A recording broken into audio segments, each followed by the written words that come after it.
Bienvenidas y bienvenidos a un nuevo episodio del Confesionario de Refugio de Pecadores. Hoy contamos con nosotros con Jaume Ripoll, director editorial y socio fundador de Filmin, la plataforma de cine que justo ahora cumple 15 años. Grabado en Cloudworks San Antonio, hoy acompañamos a nuestro invitado Antonio J. y yo, Natalia Caballero, impulsores de Refugio. En este episodio hablaremos del presente y del futuro del cine, de la historia de aprendizaje de Filmin, de cómo sobrevivir al capitalismo de plataformas en particular y de cómo sobrevivir al capitalismo, así, en general. Esperamos que disfrutes mucho este episodio. Adelante. Bienvenidas y bienvenidos a un nuevo episodio de El Confesionario. Hoy contamos con nosotros con un personaje, si se me permite la expresión, un poco marciano o raro, porque es un perfil que no suele ser muy frecuente. Se trata de Jaume Ripoll, uno de los fundadores de Filmin y director de contenido de la plataforma. Digo que es un perfil raro porque normalmente cuando hablamos de mundo cultural y del mundo del emprendizaje son dos espacios que suelen ir por separado, que solemos entender casi enfrentados, incluso aún más si tratamos, digamos, el concepto del éxito, ¿no? Es decir, cómo hacer algo que tenga una relevancia o que tenga una cierta penetración en la cultura y en la empresa. Filmin es una especie de mirlo blanco en el capitalismo porque ha conseguido las dos cosas, ¿no? Es decir, es una marca que la gente identifica o identificamos valiosa y al mismo tiempo funciona bien a nivel de Excel, por lo que sabemos o por lo que nos llega. Entonces, bueno, es un caso raro, es una historia extravagante y por eso te tenemos aquí. Así que muchas gracias por aceptar la invitación. Gracias, sí. La de años que los Excel daban negativo al final, o sea que abajo tienes que cambiar el color, ponía rojo, lo ponías en verde, pero realmente daba rojo, o sea que fueron muchos años de rojos. Tú que vienes, además de estudiar cine y conoces el mundo de las cámaras y las películas bien, desde este punto de partida, una primera pregunta obvia es, ¿qué exige más creatividad? ¿Hacer una peli o montar una empresa? Supongo que creatividad te lo exigiera una película, ¿no? Más que una empresa.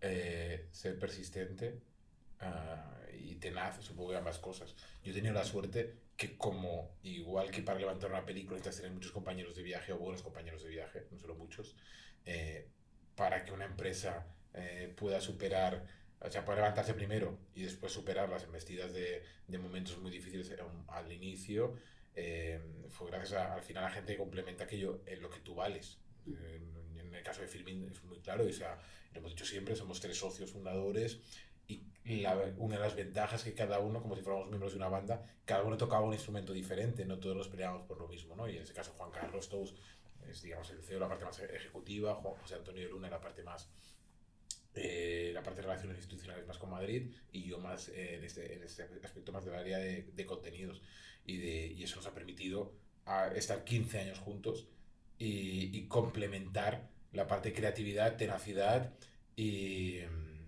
¿cómo diríamos? Y convicción, remando en esa idea de más de manera de poder tirar adelante, aunque no parece nada fácil. Em,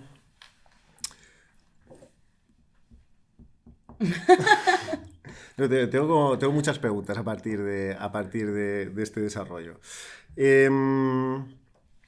¿Cuáles han sido los momentos donde has dicho no puedo más? Que seguro que ha habido unos cuantos.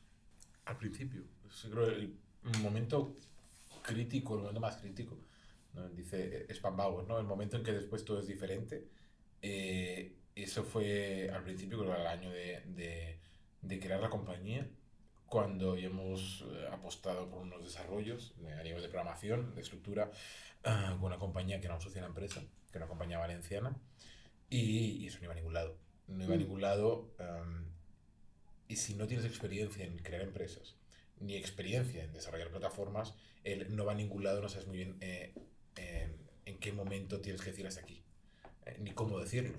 Y es algo que aprendizaje tienes que hacer. Yo tenía a lo mejor, no sé, 27, 28 años y la cultura esa de la emprendeduría, esa cosa de pioneros, startups, era una cosa como muy de Estados Unidos, ¿no? Era, o al menos yo no la veía como algo de aquí, por tanto no teníamos ni nadie a quien contar las penas en ese sentido, ¿no? Y fue un momento en el que, en ese momento yo encabezaba bastante la parte del enlace entre Firmin y la compañía de desarrollo y veía que lo estaba haciendo mal, porque eso no iba a ningún lado. O sea, los entregables, digamos así, los procesos técnicos que entrega la plataforma no eran sólidos, tecnológicamente no era consistente y a nivel de diseño eso era un caos que no se entendía.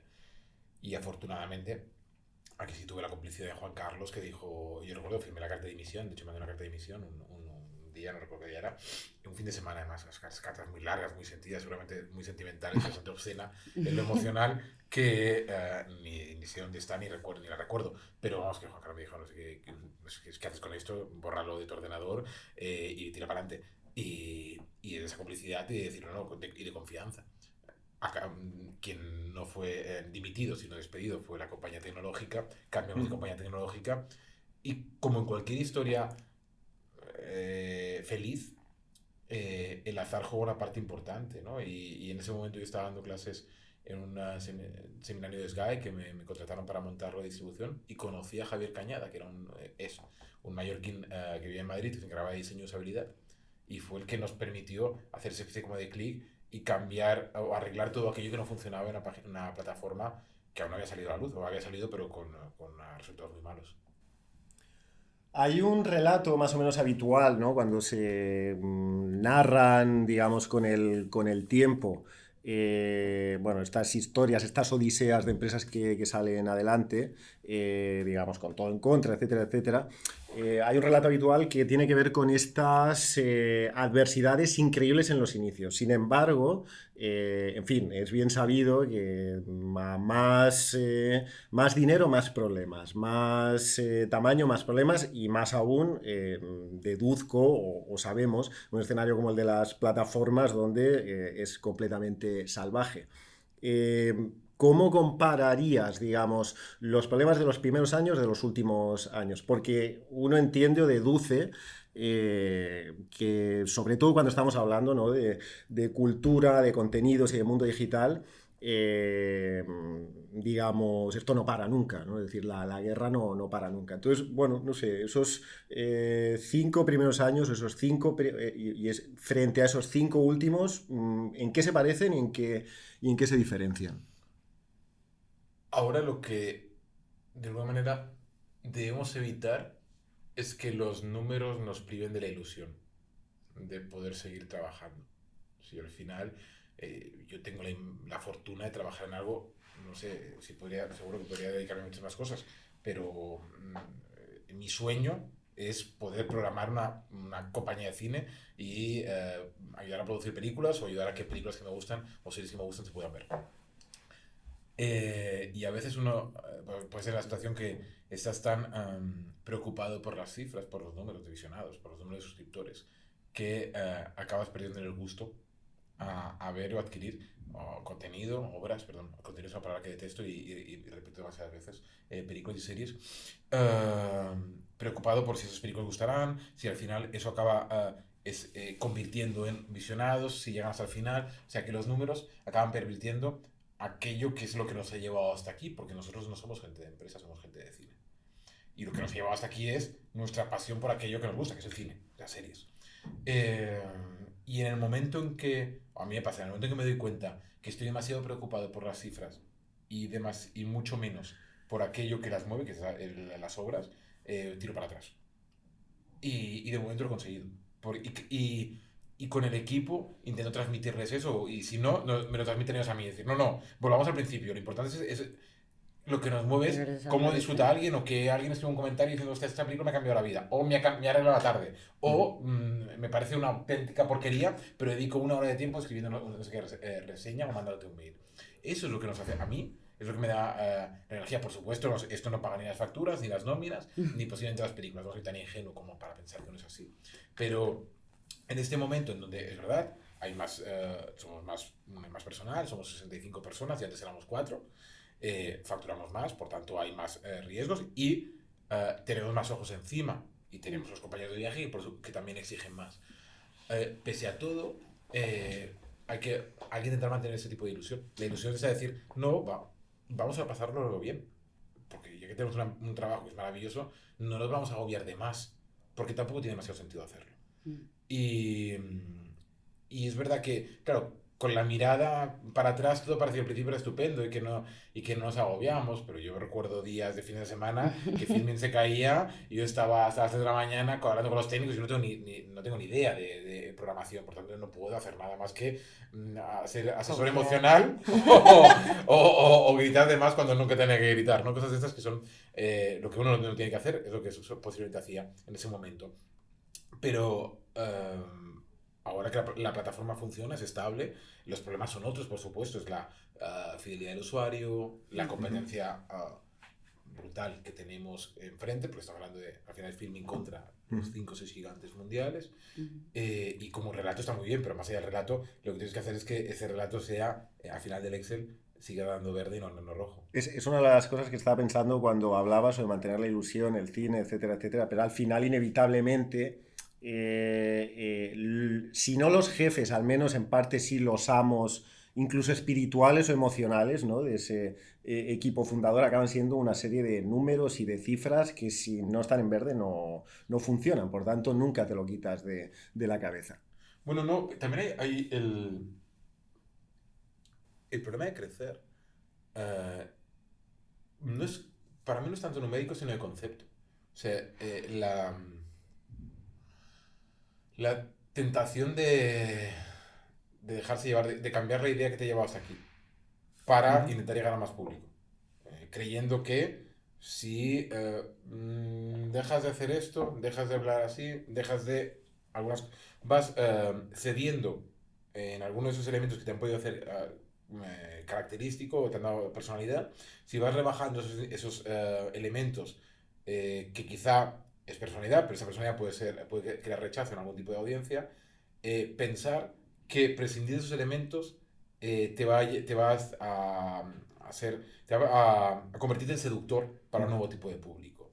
Y yo creo que ese es un error, que es un error que a veces podemos haber cometido, que podemos quizá estar cometiendo ahora, y que hay que ver cómo corregirlo. Pero es esa tentación de decir, no, yo estoy convencido que puedo llegar a más gente. Y es verdad, yo recuerdo cuando empezamos en Filming, jamás hubiese soñado tener el alcance que tenemos ahora, ni cuando empezamos, ni cuando llevamos 10 años de plataforma. Pero aún así, creo que hay esos elementos que no tenemos que prescindir de ellos, que somos lo que somos y ofrecemos lo que ofrecemos y no somos una compañía global con un catálogo que quiere dirigirse a otro tipo de audiencia muy determinada. Tenemos series muy abiertas, pero aún así no vamos a prescindir de hacer colecciones o ciclos literarios pensando que ese ciclo literario puede ahuyentar a alguien que diga, pues no sé quién es, no sé, T.S. Eliot. Por poner un ejemplo de un documental que podamos destacar en una newsletter. Pero eso es otro ejemplo. Perdón que me enrolle, pero es que me parece es como un dilema que tengo personal, que aquí en la especie como de sesión de psicología. Es tu espacio. Mi espacio, gracias. Antonio, hago de esta silla mi diván. Pero es un ejemplo muy claro. Vamos a sacar, no hemos hecho público, pero saldrá ahora, un ciclo de cine y literatura, ¿no? De documentales sobre escritores. Y pues está en Barry, está el documental de Highsmith, que lo vamos a recuperar. Hay uno sobre T.S. Eliot, otro sobre Virginia Woolf, etc. ¿no? Claro, si esto lo pones en la newsletter que mandas por decir un ejemplo, 500.000 de personas, no digo que sean todos suscriptores, pero si son usuarios de Filmin, o han sido usuarios de Filmin, de repente estás poniendo la plataforma en un espacio, que es el espacio de decir, vale, esto es lo que me está recomendando esa plataforma. Y es posible que a mucha de esa gente, de esos usuarios, no les interese lo más mínimo ese tipo de obra, y que de alguna manera promocionarla te hace parecer a ti, a ojos de alguien, más estirado, más no sé qué. Bueno, ese es el dilema en el que estamos.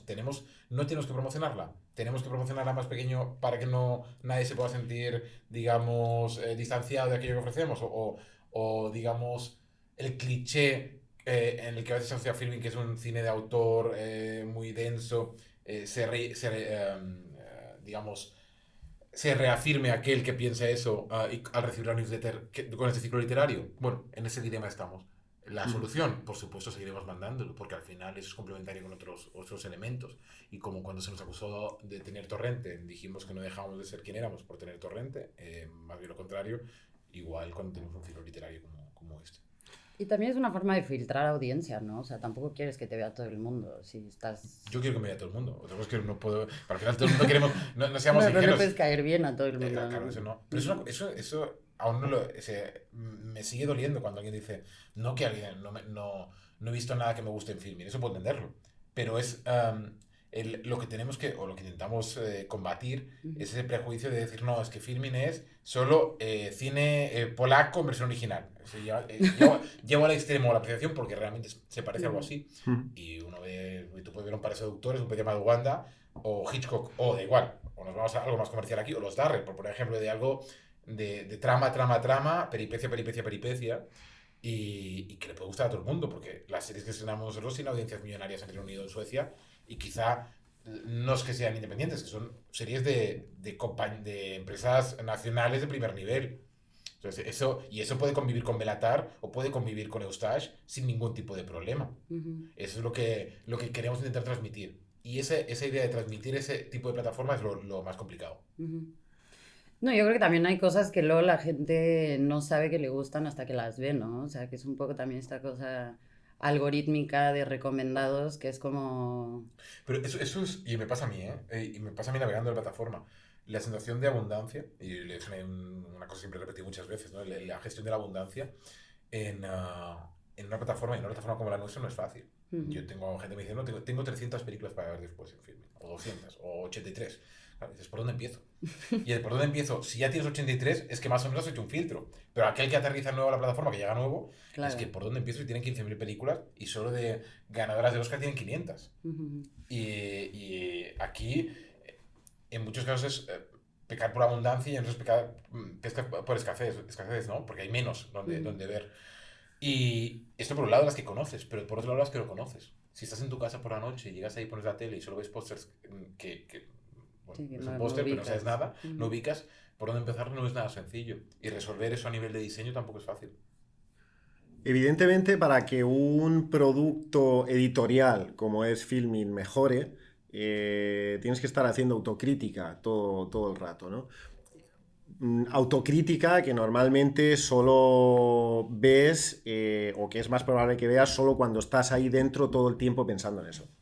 Entonces, deducimos, es decir, que para que haya un proceso de mejora, tú, tu equipo, tendréis que llegar a casa eventualmente, poner el film y decir, no me gusta nada, es horrible esto, no soporto esta plataforma. ¿Cuáles son las cosas que te hacen, que te producen ese sentimiento cuando abres Filmin? Hoy por la mañana, sin ir más lejos, ¿no? Pero creo que es el proceso de ver en qué podemos mejorar lo que está mal en la plataforma, es algo que hacemos constantemente. Y hay algo bueno en parte, el equipo editorial, que formamos parte de la compañía, que llevamos 10 años trabajando juntos y nos conocemos y el nivel de exigencia autocrítica lo tenemos bastante elevado. Es decir, nos hemos equivocado en esto, este bloque no tiene sentido. Hemos desatendido algunas colecciones que han quedado obsoletas. Nos ha pasado por alto algún evento que era relevante. No hemos posicionado como merecía esta o aquella película. Se nos ha pasado por alto la película que ganó ese festival que la teníamos por ver y a lo mejor no la vimos. Esos elementos son muy claros. Y, y después hay pues, cosas que no tienen una respuesta clara, marcada. Es decir, yo no sé cómo hacer la solución tecnológica para hacer que cada usuario tenga su filming no es fácil. Y es Porque peligrosa, ¿no? Además, porque te metes en todos estos temas de... del algoritmo, del filtro burbuja, de la repetición y el descubrimiento, tú antes hablas del tema del descubrimiento y es uno de los elementos claves que mueven las plataformas, cómo conseguir hacer atractivo el proceso de descubrir, no solo de repetir fórmula, no solo nuestra novedad, sino también desconocimiento, algo desconocido. Bueno, en eso estamos todos y hay que buscar los mecanismos, exploramos algunos, es verdad que a nivel tecnológico, cuando la plataforma cada vez es más grande, el coste de desarrollo es mayor.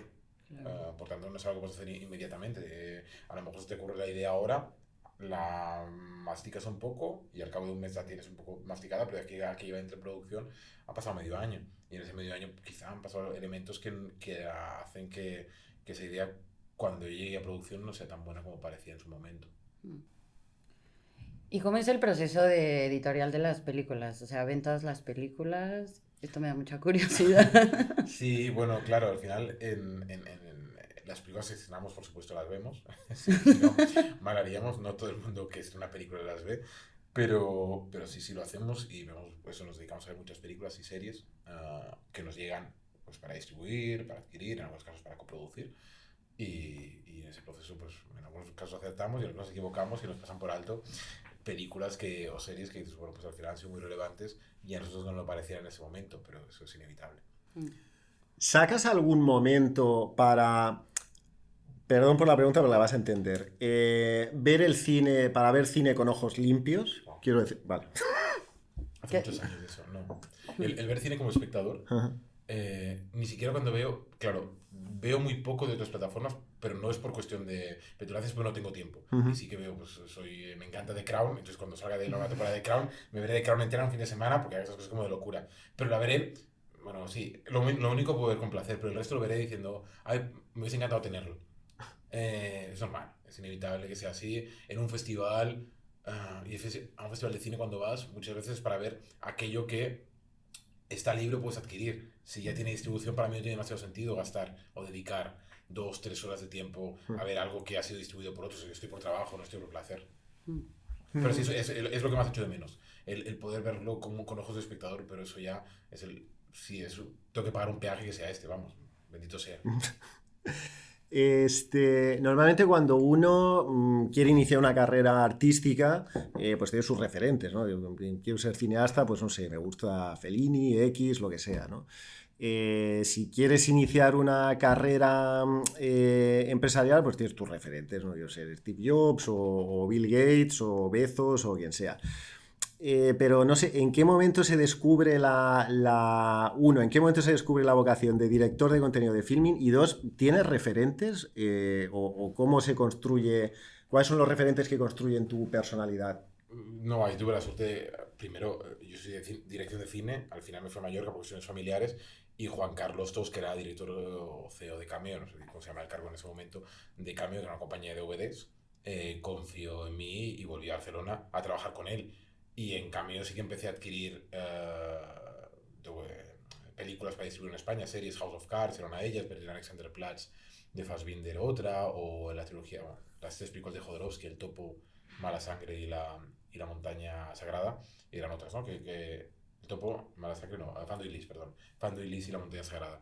Y en ese momento, pues, era el trabajo como de editor de DVDs. Editor en el sentido de no publicar aquello que se llama en cine, sino buscar elementos, crear líneas editoriales, como hacen las editoras de libros. Y un poco el trabajo de filming fue trasladar lo que había aprendido en DVD y aprender mucho más de autoaprendizaje, porque no tengo formación ni de editor ni formación de empresario, tengo formación de director de cine, que es algo que afortunadamente para el cine he ejercido muy poco. Entonces está muy bien que lo otro ha sido pues tener la suerte de gente muy generosa en el camino que ha compartido conocimientos. Y es verdad que en España en ese caso yo tuve la suerte, como tuve la suerte de empezar a estudiar cine cuando nadie estudiaba, hace 25 años, tuve la suerte de empezar a trabajar en una distribución en un momento en que bueno, aún la hay, pero era gente que a lo mejor tenía 55, 60 años en ese momento, pero que era muy generosa transmitiendo conocimiento y confiando en un chaval que tenía 30 años y solo parecía un cretino que quería llevar la conversación, pero que confiaban en ti y te decían, esto me lo ha vendido este se lo ha comprado al otro, y eso me parece impagable. Claro. ¿VDs es DVDs? Sí. Ah, vale. Es que estaba un poco confundida. Pero ahora que lo mencionas, ¿crees que en algún momento haya como nostalgia por lo analógico? O sea, creo que es algo que ha pasado mucho, por ejemplo, con la fotografía. Y es algo que yo me pregunto, o sea, como que creo que anteriormente esta cosa de ir a Blockbuster era como, era un momento, ¿sabes? O mínimo en mi familia era como, vamos a Blockbuster, era como te reservabas ese momento del día para ir, la película, la regresabas. ¿Crees que en algún momento haya nostalgia por esto? Bueno, hay nostalgia por lo analógico en la proyección. Al final, si hablamos del vinilo para escucharlo, para coleccionarlo, escucharlo, aquí es para el celuloide. Si hay salas de cine que proyectan en 35 milímetros o el 70, aquí el fenómeno es un ejemplo claro. Por tanto, ha habido esa especie de quiero seguir proyectando en analógico, en este caso en celuloide. La nostalgia del coleccionismo del VHS creo que eso no va a volver, más allá de una cosa de moda, pero no tiene ningún sentido. Y del coleccionismo del DVD aún existe. De hecho, en España, compañías a contracorriente, Divisa, está haciendo un trabajo muy bueno aún de ediciones de DVD coleccionista, y en el resto del mundo, pues Criterion, Artificial Eye, Arrow, hacen ediciones preciosas. Yo no colecciono, pero entiendo que hay mucha gente, o hay suficiente gente que compra para que sus compañías sigan editando. Y en el contrapunto de esto, ¿cuál crees que sea el futuro del streaming? O sea, esto que se mueve tan rápido, ¿cómo lo ves en 20 años? Tú lo has dicho, ¿no? Es que al final Netflix empezó a producir hace 8 años, ¿no? House of Cards y Orange is the New Black tienen 8 años o 9. Ya o sea, el viaje entre la primera serie y compañías que están produciendo 80 o 90 series al año ha sido tan rápido en 8 años que a saber qué pasará. Sí, habrá fusiones, sí habrá desapariciones, sí habrá ofertas unificadas. El resto yo creo que seguiremos viendo igual, películas y series. La tendencia, sí, que las salas de cine se especialicen más, sean más pequeñas, porque tampoco es necesario tener aforos tan grandes, sean más cómodas, y eso no significa que tengan que dar un tartar de atún y 3 gin tonics para ver una película. Puedes sentarte y ver una película quizá con una copa de vino, pero es necesario cenar viendo la película, sobre todo por el olor al de al lado, que quizá no quiere comer lo mismo que tú. Y porque comer a oscuras no es la cosa más agradable del mundo. Hubo esa moda que se pusieron de moda los restaurantes a oscuras, esas que se ponían, que comías sin ver a nada adelante. Un poco terrible. Bueno, pero esto en México es súper popular, ¿eh? Aquí poco, aquí menos. O sea, vas, es la butaca como así, te pides tu sushi. Afortunadamente que no he llegado a tal nivel de... Algunos cines de experiencia, ¿no? De no, gastrocine. Digo, no, gastrocine me lo hago en mi sofá. Yo al cine, una copa de vino, un cóctel aún, pero luego una cena. Es que detesto los olores ajenos. Uno pide un sushi, otro una hamburguesa, otro una pizza y una especie como de olores. Pues una peli de John Waters que hacía odorama, pues el cine es un poquito odorama, ¿no? Entonces, el futuro irá por ahí. Tampoco no creo demasiado el tema de experiencias interactivas, visionados colectivos. Pues posiblemente habrá alguna experiencia interactiva, algún visionado colectivo, pero eso... queremos historias que tengan sus 3 actos y queremos verlas en formato de 6 horas, de 12 o de las que sean. Es verdad que si nos fijamos en el cambio de formato de series, por ejemplo, las series cada vez son más cortas. Pueden tener más temporadas, pero son menos episodios. Antes hemos pasado de 20 o de 24, la serie Kiefer Sutherland, a 8 o 10 como máximo. Una serie de 10 episodios ya es larga. Entonces, bueno, más temporadas, menos episodios. Quizá más dinero por episodio también. Bueno, es otro de los cambios que están sucediendo. Yo me quedo con ganas de preguntarte, ahora volvemos a Filmin, de qué iban tus películas. Has hablado antes de que apartaste tu carrera como cineasta, pero ahí hay algo, ¿no? Películas sería muy osado llamarlas películas. ¿Cuáles eran los temas? ¿A qué se parecía? Se parecían. Eran intentando ser ocurrentes. Mira, mi una que se llamaba Vendrá la muerte y tendrá tus ojos, ¿no? Como el libro de Italo Calvino. Y eran como metaficción, todo el rato metaficción. O sea, personajes dentro de una historia que una era unos tipos, una especie de centro comercial que se dan cuenta que eran parte de un videojuego, y otra era una historia en como en de la muerte, en Su noche de invierno, un viajero, en la que 2 personajes se dan cuenta que están dentro de una película de terror. Eso eran un poco las historias que rodábamos en ese momento, o que rodaba en ese momento, que afortunadamente lo hice en un momento en el que YouTube no existía, por tanto no hay rastro de estos cortos. Y sí que me sale mal porque rodábamos con un amigo mío, Andreu Jaume, un documental sobre Gil de Viedma, un documental precioso, con fotografía de Arnau Valls, que eso sí que lamento que se haya perdido, porque entrevistamos a Ana María Moix, a Castellet, llevamos a Ana María a Ultramort, frente a la casa de Gil de Viedma, y fuimos a Madrid a entrevistar a los Aguirre Gil de Viedma, y era un documental precioso. Y bueno, ya no hay copia de calidad. Ahí sí que lamento que haber rodado en una época donde el Umatic, que es un formato que condenó a todos aquellos que rodamos en ese formato. Pero vamos, te digo que mi trabajo como creador de ficción era tan mediocre que mejor pasemos por alto. Me ha hecho gracia, revisando un dato que no tenía en mente hasta ahora. Tú en 2005 estabas en Cameo, si no me equivoco. Me ha hecho gracia porque en 2005 yo estaba empezando yo creo que ya se puede decir, ya legalmente habrá prescrito todos los delitos. Yo en 2005 estaba empezando en la universidad y un sistema de piratearme pelis que tenía era lo que distribuía Cameo. Que entonces toda esta cosa de cómo combatir la piratería y todo eso. Es un tema que ya se ha pasado de moda, ¿no? O sea, ya no... Al final ha habido la opción legal. La propuesta era: demos una oferta legal que sea atractiva, y el público lo utilizará. Es verdad que ha habido un peaje y ha habido muchos damnificados y ha habido muchos empresarios que lo han pasado mal. Yo que soy hijo de videoclubs y también fui a su vez propietario de videoclubs, sé cuán mal lo han pasado aquellos que trabajan en videoclubs y que habían dedicado su vida a eso viendo las plataformas ilegales que había durante tantos años, del 2005 al 2012, 13, 14, por ahí. Pero bueno, tampoco tiene demasiado sentido echar la vista atrás y decir, bueno, ¿cómo se puede hacer de otra manera? La realidad es que afortunadamente en este país han llegado plataformas y lo que antes nos costaba asumir, que era pagar una suscripción, ahora nos cuesta menos.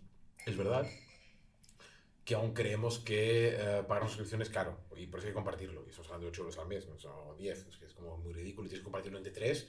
Y si el primer gasto que tienes que quitar de tus gastos mensuales es una suscripción. Y dices, bueno, si realmente tu mes va de 10 euros, por esa situación, pero digamos que de alguna manera es el impacto que te haces, no, el efecto que te hace es decir, no, me estoy quitando de muchos gastos, ¿no? Primero las plataformas, después el gimnasio, y después ya veremos qué viene, ¿no? Pero bueno, eso es algo que está sucediendo ahora.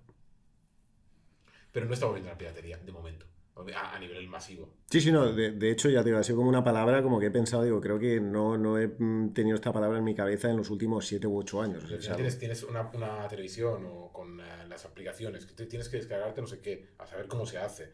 A lo mejor si es un chaval, un adolescente que tiene esos conocimientos y quiere ver algo terminado, puede que lo haga, pero a nivel popular ya ha pasado, afortunadamente ha pasado mejor vida. Pero no podría ser piratería ahora esto de que se venden las contraseñas. Bueno, piratería no, pero... No, es que, claro, al final, y compartir cuentas, y hay plataformas que comparten cuentas, es posible, pero Ya, tampoco, pero tampoco es un no sé riesgo, a qué ¿no? nivel, el problema de la piratería no fue que fuese individual, sino que fue una cosa masiva Ya. en todo el mundo, y de hecho, que el elemento era que estaba mal visto pagar. Que decían, ¿tú por qué estás pagando cuando yo tengo gratis? Y a veces era como, no, yo tengo esto gratis. Me hacía un amigo alemán que decía, no, cuando en Alemania, si tengo una cosa pirata, yo la escondo cuando miren mis amigos. En España, yo se la enseño y decir, mira, ya tengo eso. Ese elemento, comportamiento de sociedad ha cambiado radicalmente. Si alguien comparte una contraseña en film y vende la vende, pues no sé cuántos habrá. Sí, creo que serán pocos, ¿no? Ojalá sean muchos, significa que somos tan populares que han inventado, no han inventado, por supuesto lo tenían para otras plataformas, pero también nos ponen nosotros en el nivel de las plataformas, porque me haría mucha ilusión. Y a mí, yo estaba pensando ahorita, más allá de las otras plataformas que evidentemente son sus competidores, ¿considerarías todo el mundo de social media como algo con lo que compites? O sea, porque creo que al final estás compitiendo un poco por la atención de la gente, ¿no? Sí, claro que compites con Twitch, competirás con Instagram o con Twitter o con lo que sea, o con Tinder, me da igual. Sí, puedes competir con eso, pero ellos utilizan otro tipo de mecanismos y herramientas. Ya. Yo tengo que mirarme con aquellos que están en mi mismo lenguaje, y es el lenguaje de la ficción o el documental, de largos y de series. El resto, yo contra eso no tengo herramientas para poder competir con ellos o ser más atractivo que un canal de Twitch en el que estás pasando tú 10 horas. Bueno, es tu decisión. Poco puedo hacer yo para llevarte de un canal de Twitch de 10 horas a ver una película en filming. O poco puedo hacer. No se me ocurre ahora un camino sencillo para poderte recuperar si te he perdido o atraer o seducir si aún no lo he hecho. Pero claro que ha cambiado radicalmente. El comportamiento de la gente está mucho más tiempo viendo otras plataformas. Hay que denigrarlas en absoluto. Son las que hay, cada uno tiene sus herramientas para atraer o en este caso, bueno, sí, es convertir en esclavos del tiempo para viendo sus canales estando 8 o 10 horas con alguien que tampoco está haciendo muchas más cosas que estar ahí contra su vida, jugar a un videojuego, hablar de lo que sea. Bueno, no sé cuánto... no sé cómo estará dentro de 5 años este elemento. O sea, no sé cómo va a evolucionar el elemento de Twitch. Y no lo digo en clave negativa, lo digo en clave de... No estoy diciendo que eso pase de moda en absoluto, sino cómo va a evolucionar, si se va a convertir eso en el canal televisivo que conocemos hoy en canales lineales, ¿no? En 2020, yo creo que este es uno de los grandes titulares últimos de Filmin. Se hablaba mucho de cómo la pandemia había hecho que la facturación se duplicase. ¿Qué ha pasado desde entonces? Seguimos creciendo. Por supuesto, no a los niveles que crecimos durante el 2020-2021.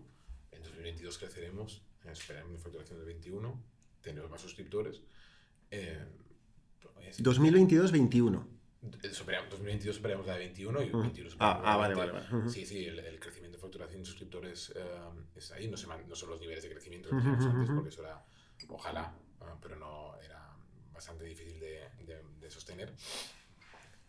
Y también un poco respondiendo a tu pregunta, ¿qué pasará? Pues dependerá un poco de cuál sea la situación geopolítica que inevitablemente nos afecta a todos.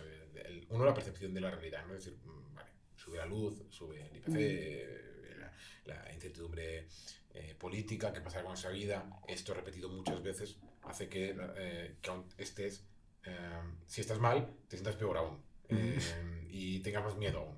El miedo no disminuye, sino aumenta. Y esa sensación de temor ante presente y presente más uno, pues te dedicas a compartir contraseñas, a compartir plataformas, a darte de baja en una y aprovechar a ver si haces una oferta o me voy a la siguiente. Y hablo de plataformas de cine, pero también puedo hablar de periódicos o de cualquier suscripción que uno pueda tener, ¿no? Bueno, ese es el entorno en el que estamos viendo. Es octubre, noviembre, diciembre. ¿Cuál fue el año de fundación de Filmin? La fundación, hace 15 años. Este año celebramos el 15 aniversario de la plataforma. 17, o sea, el 16, perdón, el 17, el 6. 2006 tenemos la idea y en 2007 creamos la... No, te lo pregunto porque, claro, 2008 es el crash, o sea, no habéis visto ni un año bueno en términos económicos. O sea, quiero decir que desde entonces todo ha ido a peor. Quiero decir, sí, así, PC, guerras, tal, pero bueno, que son esos 15 años fatídicos. Estos, ¿no? En algún momento de recuperación, Bueno, digamos en 2018, una fantasía, 17, ¿no? 16, Un un rato. una primavera. Esos 3 años, los que uno creía que el mundo iba a ir a bien. Pero sí, es un poco esos 12, 13 años desde el 8 hasta... De travesía por el desierto. Y cómo, o sea, me quedé con ganas de preguntarte esto al principio, pero conectando un poco con esto, ¿qué haces con el estrés? O sea, es que ya quiero decir, ahora que nosotros estamos en esta cosa de emprender, es un estrés que yo nunca había sentido, ¿sabes? Y que no sé si se acabe, o sea, es como... Y añado a la pregunta doble, o la tenía en la cabeza, ¿piensas en otra cosa que no sea filming? No. Bueno, pues mal vamos. ¿Desearías poder pensar en algo que no? Sí, de hecho lo he intentado. Por ejemplo, por ejemplo, cosas muy ridículas. He eliminado la aplicación de Twitter del móvil para intentar entrar menos, pero al final tenga menos visibilidad. Intento mirar menos el correo, pero fallo en ese intento. En plan, te desactivaste las notificaciones. Eso sí, eso lo tengo desactivado hace tiempo. Las de Slack también en el móvil. Ah, Pero sí. porque si no, no estaría todo el día contestando. Pero claro, la tendencia de estoy por la calle, ¿qué hago? Miro si recibo algún correo. Es algo que intento quitármelo. O al menos, por ejemplo, por la mañana. Antes no lo hacía, pues que llevo 10 o 12 años y lo primero que hago es mirar cómo fue Filmin ayer, si no lo he hecho por la noche. Ay, no, qué Y, peligro. y mirar los correos. Y claro, hay veces los correos son buenos, pero casi siempre entre todos los correos buenos hay alguno que no lo es tanto. Y eso es a las 6 de la mañana. Pues ves, esto te genera un poco de estrés. Y intentar ahora, por ejemplo, un poco mucho. Intentar ahora al menos por la mañana que me levanto digo, pues sabes qué, desayuno, me pongo una peli y el correo lo miro después de haber visto la peli. Y miro filming después de haber visto la peli. Pero de momento ese era mi propósito de post-verano. Y de momento no lo he conseguido. Veamos si después de esta charla soy capaz de hacer bueno el propósito de enmienda y pospongo la primera vista de correo, al menos a después de ver la peli, o dejar de mirar el correo el domingo. O sea, cosas que pueden de alguna manera ayudarme a distanciar un poco el día a día de filming, porque claro, cuando llevas 1 o 2 años no cansa, cuando llevas 14 pues un poco más agotado, pero realmente el cuerpo se ha generado esa idea de relación de adicción hacia la adicción, de necesidad de empresa, y que estás mirándolo ahí. Y es verdad que ahora pues somos mucho más en filming y hay muchas cosas que yo hacía hace años que afortunadamente he dejado de hacer, contestar la atención al cliente, que es algo que durante los 4 o 5 primeros años de empresa hice yo conjuntamente con una persona y ahora tenemos un departamento. Está esa persona, por tanto Irene y Yona, que es maravillosa, y otras más que han podido trabajar en eso. Aún así, bueno, es complicado gestionar el estrés. Y de alguna forma, o sea, como que a mí me ha pasado que este estrés, o sea, relato completamente personal, ¿eh? Pero me ha obligado a acercarme más a algo espiritual. ¿Te ha pasado? O sea, yo que siento que la gente cuando se mete en un tema así como de emprender y tal, que requiere el 100% de tu energía todo el rato, una parte de ti hace que te vayas más a esos mundos, ¿no? O sea, como para refugiarte un poco. No, a mí lo que me ha pasado, mira, con los años, a medida que aumentaba para mí el nivel de presión de filming, ¿no? Por los resultados, porque íbamos creciendo, es que he dejado de leer novela. Peligroso, eso es duro. Y solo leo ensayo. Ensayo artículos largos, a lo mejor de, pues, New York, artículos muy largos, pero que son artículos pues, de la democracia, no sé, Josephine Baker. Cosas que dicen, bueno, de repente en ese momento mi capacidad de atención son 10 páginas de papel. Ya. O un libro de ensayo que puedo publicar los amigos míos de debate, donde sea. Em, pero me cuesta mucho leer novela. Y este verano pues volví a leer una novela como muy ligera, Los Optimistas, una novela, está bien, pero nada del otro mundo. Pero y fue como un relax. Dijo, qué bien, cómo añoraba Qué bien leer una meterme en una novela. novela. Entonces digo, vale, me he leído esta novelita, que está bien. Ahora quiero hacer algo, quiero ir a cimas mayores, entonces ya no puedo. Entonces me quedo o sea, en metro a 150 metros, ya no puedo Bueno, más. baby steps, está bien. No, pero me genera mucha frustración. Eso sí me genera mucha frustración. Haber Ya. sido, ser incapaz, no tener la constancia o el hábito para leer novelas. Y novelas largas, me encantaba leer novela. Mm. Y, y lo hice desde muy joven y hasta hace 4 o 5 años. Y ahora me cuesta muchísimo leer ficción. Muchísimo. Fíjate, no es que sea yo particularmente apocalíptico con esta cosa de no, las redes sociales van a hacer que ya no consumamos cosas y tal, pero libros, alta cultura, etc, etc. Pero es verdad que probablemente uno de los géneros más o peor más damnificados por los hábitos de consumo de información actualmente son las novelas. Quiero decir, o sea, a mí me pasa también, que es como necesitas, ¿no? El paréntesis del puente, de las vacaciones, de tal, para entrar ahí. Puedes entrar en una película de ficción de 2 horas sin problema, series, tal, pero sí, sí, o sea, es que te escupe el formato, no sé por qué.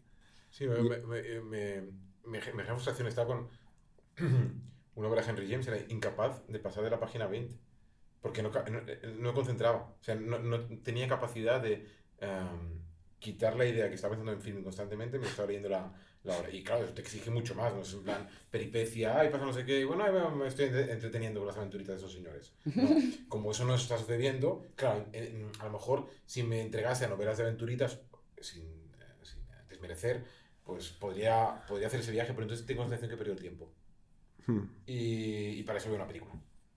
O es alta literatura, lo que sea, alta literatura o literatura en general, o sea, clásicos, o soy incapaz de... Y ahora, como no puedo leer eso, pues no tengo capacidad de concentración, voy al ensayo. Y con el ensayo sí puedes. Sí, pero al final son temas que pueden resultar relevantes Ya. y sí, me resulta muy interesante. ¿Qué importancia tiene, o sea, sabiendo ya de entrada que no piensas en otra cosa que no sea filming, qué importancia tiene para ti la literatura? Que sé, me consta que es algo muy, muy importante, ya lo has mencionado en varias ocasiones en esta conversación también. Sí, pues al final es que me ayuda a entenderme mejor. Es que es así. El viaje a entender, porque los personajes tienen más dimensiones, más capas, más redondos. Estoy más tiempo con ellos. Eh, y, y me abstraigo. Cuando veo películas, no, lo que decíamos antes, yo cuando veo películas estoy trabajando. Cuando estoy leyendo ya no trabajo. Y cuando leo ficción o una novela, pues, menos aún. Y ese momento sí que lo que decías tú de espiritualidad, quizá para mí la espiritualidad es entrar a una novela. Entrar y estar 1 hora, 2 horas, 2 horas, 3 horas leyendo y estar haciendo ese recorrido que planteen los autores. No recuerdo que una de las últimas novelas que leí con ese placer fue La Marcha Radetzky de Joseph Roth. Y, y claro, una felicidad absoluta. Y eso pasó en pandemia. Que en pandemia quizá el momento en que podía tener ese eh, mecánica de decir, bueno, me levanto, estoy 1 hora y media leyendo, después Mm. me pongo el ordenador. Ahí lo hice en la pandemia, digamos, el confinamiento, esos 3 meses de confinados o 2 meses y medio. Y cuando se perdió eso, afortunadamente, pues no salí de casa, perdí la capacidad de poder estructurarlo así, estructurar esa idea. Y después el lenguaje, yo lo he notado. Leo menos y hablo peor. No escribo peor, hablo peor. Y bueno, tengo la edad suficiente para intentar recuperar hábitos perdidos, pero es cierto, sí. Y creo que también, a mí me pasa con la literatura clásica, literatura en general, la falta de guía, ¿no? No la falta de guía. Afortunadamente hay muchos amigos que trabajan en un editorial y pueden decir, no, yo me léete esto, ya lo sé. Pero no así cuando un día voy a una librería, hoy por ejemplo, mira, he salido de aquí con la ilusión, voy a volver a leer. Y me voy a leer, aquí estamos en el Polo Sec, y voy a buscar una librería y voy a comprarme un libro. ¿Por dónde empezar? Y el por dónde empezar que le pasa al espectador que llega a la plataforma a Filmin por la noche, y es verdad que el peaje es mucho menor, es decir, al final estás hablando de 1 hora y media de tu tiempo, 2 horas o 3 horas, frente a un libro con el que convivirás 20, 30, no sé cuántas horas leyéndolo, ¿no? Pero ¿cuál compro? Sabemos que no eres muy fan del tema defensa de los algoritmos, etcétera, etcétera, pero también nos has contado que miras cada día Analytics, este tipo de cosas. ¿Qué es lo más raro que has descubierto de la condición humana interpretando algoritmos? La condición humana o del espectador de Filmin, estaba dramatizando un poco. No, mira, una de las cosas que me sorprendió al principio fue la cantidad de espectadores que escogía la versión doblada en lugar de la versión original, incluso en Filmin. O sea, que a lo mejor el ratio de 7 de cada 10 prefieren la doblada a la versión original. Y eso me sigue sorprendiendo. Es algo que me deja un poquito estupefacto. Y después, uno de los elementos como más extraños que nos ha pasado siempre es lo mucho que se ha visto la conversación. La película de Coppola, el clásico de Jim Hackman, que es como... no sé por qué, porque realmente no está destacado especialmente, no está en algunas colecciones, no es el clásico, digamos, más visible, pero cada año es entre las 4 clásicos más vistos de film. Es una cosa extrañísima, no sé si hay alguna especie de grupo de miles de personas en España que quedan se ponen de acuerdo para ver la conversación un mes de abril o un mes de mayo, pero si no entiendo muy bien los números que hace la película. Por tanto, eso demuestra también que hay caminos para encontrar obras sin que estén en primer nivel de colecciones, de página o de canales, ¿no?